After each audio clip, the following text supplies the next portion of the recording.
আজকে আপনার মায়ের অপারেশন হবে, আপনি ক্যাশ কাউন্টারে টাকা জমা করেছেন? না স্যার, অত টাকা আমি ম্যানেজ করতে পারিনি।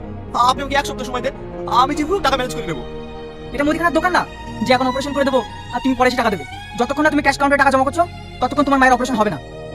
এরকম কথা বলবেন না স্যার, এই দুনিয়াতে আমার মা ছাড়া কেউ নাই। আমি আমার বন্ধু বান্ধবের সকলের কাছে হাত পেরেছি, ওরা আমাকে 10 টাকা দিয়ে সাহায্য করেনি। আপনি কিছু ব্যবস্থা করুন না স্যার, ব্যবস্থা করুন না। দেখুন, এইভাবে কান্না করে কোনো লাভ হবে না। আপনার মায়ের যদি একদিনের মধ্যে অপারেশন না হয় তাহলে আপনার মায়ের অনেক বড় ক্ষতি হয়ে যেতে পারে। তাই বলছি, যত তাড়াতাড়ি পারেন আপনি টাকার ব্যবস্থা করেন। এই টাকাগুলো কোথা থেকে ইনকাম করেছিস? এই টাকাগুলি মানে ব্যাঙ্গালোরে। কি মিথ্যে কথা সাজাতে পারছিস না? পারবি কি করে? তোর হাতে যে টাকাগুলো আছে এগুলো তো তুই নিজে ইনকাম করিসনি, এগুলো তুই ফ্রড করেছিস। হ্যাঁ ম্যাডাম, আপনি ঠিকই ধরেছেন, আমি মিথ্যে কথা বলবো না। কিন্তু বিশেষ করে ম্যাডাম, এই টাকাগুলো আমার খুব প্রয়োজন। এই টাকাগুলো না পেলে আমার মায়ের অপারেশন হবে না। তুই কেমন ছেলে, নিজের মাকে বাঁচানোর জন্য পরের টাকা চুরি করতে হয়? এইসব মিথ্যা কথা না আমাদের সামনে বলিস না। না ম্যাডাম, আমি মিথ্যে কথা বলছি না। আপনি আমার সঙ্গে হসপিটালে চলুন, আপনি গেলে বুঝতে পারবেন। ঠিক আছে, চ হসপিটাল, আমিও দেখি তুই কোন মায়ের চিকিৎসা করবি। বাবু, তোর সাথে পুলিশ কেনে? আমার ছেলেকে কোনো অন্যায় করেছে?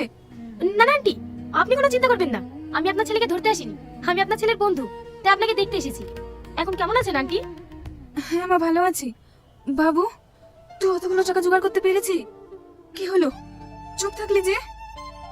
হ্যাঁ আন্টি, আপনার ছেলের পাশে আমি আছি না, আমি দেবো অপারেশনের টাকা। তুমি একটু বাইরে এসো। দেখো, আমরা আইনের রক্ষক, কিন্তু তুমি যেটা করেছো সেটা আইনের চোখে অন্যায়। বিশেষ করে ম্যাডাম, এছাড়া আমার কোনো উপায় ছিল না। বুঝতে পারছি, তবুও এটা আইনের চোখে অন্যায়। তোমার মায়ের চিকিৎসার জন্য যত টাকা খরচা হবে আমি দেবো। তাই বলছি, তুমি যার অ্যাকাউন্ট থেকে টাকাটা ফ্রড করেছো তাকে ফিরিয়ে দিও। ম্যাডাম, আপনি আমার অনেক বড় উপকার করলেন, আপনাকে অনেক অনেক ধন্যবাদ। হ্যাঁ, কিন্তু তার থেকে বেশি খুশি হয়েছি তোমার মতো বড় মনের মানুষকে পাশে পেয়ে।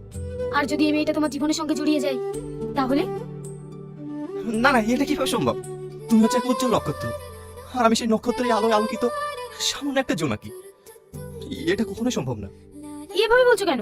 তুমিও তো একটা সৎ ছেলে, তোমার ব্যবহার দেখে আমিও তো মুগ্ধ হয়েছি। না না, এটা কোনোভাবে সম্ভব না। তুমি মন থেকে বলো তো, তুমি কি আমাকে ভালোবাসো না? অবশ্যই ভালোবাসি, কিন্তু কিছু কিছু ভালোবাসা আছে হাজার চেষ্টা করলে অসম্পূর্ণ হয়ে থেকে যায়। আমার ভালোবাসা ঠিক সেরকম। হ্যালো, কি? আমি ওদের কাউকে ছাড়বো না, আমি এখনই আসছি। চলো, আমাকে এখনই থানায় যেতে হবে। আমাকে বসিয়ে রেখে কি এমন কাজ করলে? এই ল্যাপটপে আমার সম্বল, এই ল্যাপটপে সবকিছু থাকে। কোন কোন গ্যাংকে আমি ফিনিশ করেছি, কোন গ্যাংয়ের বিরুদ্ধে তদন্ত করছি, কি আমার শত্রু, সবই এই ল্যাপটপে থাকে। আচ্ছা শোনো, তোমাকে যেটার জন্য ডাকা হয়েছে, আজকে তোমাকে একজনের সঙ্গে পরিচয় করিয়ে দিতে চাই। কে সে? আসো আমার সঙ্গে। এই দেখো, এটা আমার মা, এটা আমার গার্জেন, প্যারালাইসিসের রোগী। মা, তোমাকে যে টনির কথা বলেছিলাম না, সেই টনি। ভালো আছেন আন্টি? মা আজ 5 বছর ধরে কথাও বলতে পারে না, এই এখান থেকে উঠতেও পারে না, কিন্তু সবকিছু বুঝতে পারে। মা, একে আমি খুব ভালোবাসি, আমরা 1 সপ্তাহের মধ্যেই বিয়ে করব, তাই তোমার আশীর্বাদ নিতে এসেছি। তুমি খুশি তো মা? টনি টনি, তোদের বাড়ি যে মেয়ে পুরুষটা আসে না, সে মারা হয়ে গেছে, ওই চাদরের মাঠে পড়ে আছে।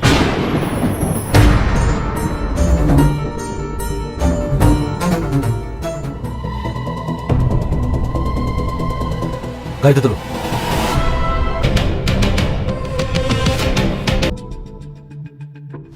এই ল্যাপটপে সবকিছু থাকে। কোন কোন গ্যাংকে আমি ফিনিশ করেছি, কোন গ্যাংয়ের বিরুদ্ধে তদন্ত করছি, কি আমার শত্রু, সবই এই ল্যাপটপে থাকে। টনি, আমাকে যারা তোমার হতে দিল না, তুমি পারবে না আমার মৃত্যুর প্রতিশোধ নিতে? সালমা, সালমা, সালমা, হ্যাঁ পারবো। কাউকে ছাড়বো না, কাউকে না। বুঝলে অফিসার, সেদিনের পর থেকে আমি আর কাউকে বাঁচি না। এক এক করে সালমান প্রত্যেকটা খুনিকে আমি মেরেছি। আমার সালমান আত্মের শান্তি পেয়েছে, এটাই আমার শান্তি। আমাকে ফাঁসি দিবি, ফাঁসি দে, আমাকে জেলে দিবি, এই জেলে দে। যে কাজ তোদের করার কথা ছিল সে কাজ আমি করেছি। আমি